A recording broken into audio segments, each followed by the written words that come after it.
Indian senior ടീമിന് വേണ്ടി കളിക്കണം. അമ്മയെയും അച്ഛനെയും അഭിമാനം കൊള്ളിക്കണം. ജീവിതത്തിൽ നന്നായി ക്രിക്കറ്റ് കളിക്കണം. വൈഭവ് സൂര്യവംശിയുടെ വാക്കുകളാണ്. The boy from Bihar is not knocking the door anymore, he is breaking it. ഇന്ന് ഇന്ത്യയുടെ T20 ടീം പ്രഖ്യാപിച്ചപ്പോൾ പിറന്നത് മറ്റൊരു ചരിത്രം. ഇന്ത്യൻ സീനിയർ ടീമിലേക്ക് തിരഞ്ഞെടുക്കപ്പെടുന്ന ഏറ്റവും പ്രായം കുറഞ്ഞ താരം എന്ന റെക്കോർഡ് ഇനി വൈഭവിന് സ്വന്തം. തകർത്തത് സാക്ഷാൽ ക്രിക്കറ്റ് ദൈവം സച്ചിന്റെ റെക്കോർഡ്. 2011 മാർച്ച് 27-നാണ് വൈഭവിന്റെ ജനനം. 2024 ജനുവരിയിൽ വെറും 12 വയസ്സും 254 ദിവസവും പ്രായത്തിൽ ബീഹാറിനായി ഫസ്റ്റ് ക്ലാസ് അരങ്ങേറ്റം കുറിച്ചു. 2025-ലെ IPL-ൽ രാജസ്ഥാൻ റോയൽസ് 1,01,00,000 രൂപയ്ക്ക് വൈഭവിനെ സ്വന്തമാക്കുന്നു.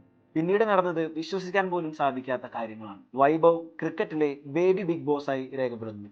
IPL-ൽ നിന്ന് അണ്ടർ-19 വേൾഡ് കപ്പിലേക്ക് ഫൈനലിൽ 80 പന്തുകളിൽ 175 റൺസായിരുന്നു വൈഭവിന്റെ സമ്പാദ്യം. ടൂർണമെന്റിലെ താരം, കൂടാതെ പ്ലെയർ ഓഫ് ദ ടൂർണമെന്റ്. ഇനിയാണ് കഥ ശരിക്കും തുടങ്ങുന്നത്. IPL 2026 16 മത്സരങ്ങൾ, 776 റൺസ്, 48.5 ആവറേജ്, 237.3 സ്ട്രൈക്ക്, 1 സെഞ്ചുറിയും 5 അർദ്ധ സെഞ്ചുറികളും. സാക്ഷാൽ ക്രിസ് ഗെയിലിന്റെ 59 സിക്സുകൾ എന്ന റെക്കോർഡ് വൈഭവ് തകർത്തത് 72 സിക്സുകൾ നേടിയിട്ടാണ്. IPL-ൽ 1000 റൺസ് തികയ്ക്കുന്ന ഏറ്റവും വേഗതയേറിയ താരം, ടൂർണമെന്റിലെ orange cap, most sixes, MVP, super striker, അങ്ങനെ ധാരാളം അവാർഡുകൾ. ഇന്ത്യൻ ക്രിക്കറ്റിന്റെ പുതിയൊരു ബ്രാൻഡായി തന്നെ മാറിയിരിക്കുകയാണ് വൈഭവ് സൂര്യവംശി. ഇന്ത്യൻ ടീമിന്റെ സംപ്രേഷണാവകാശം സോണി TV ഏറ്റെടുക്കുന്നു. ഒരുപാട് ചരിത്രങ്ങൾ മാറ്റിമറിക്കാൻ ബാക്കിയുണ്ട് വൈഭവിന്. അതിന് അവന് സാധിക്കട്ടെ.